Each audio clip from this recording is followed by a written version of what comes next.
நிமிஷம், யார் இந்த வீடியோ ஸ்கிப் பண்ணாமல் பாருங்கள். இன்றைக்கி சண்டேன்றதுனால நான் டிமார்ட் தாங்க போயிருந்தோம்.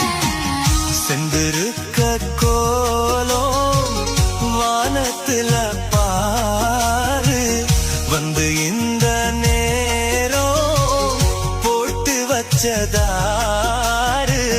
சேரும் இள நெஞ்சங்களை வாழ்த்து சொல்ல கோத்தார்களா ஊருக்குள்ள சொல்லாதத வெளிய சொல்லி தந்தார்களா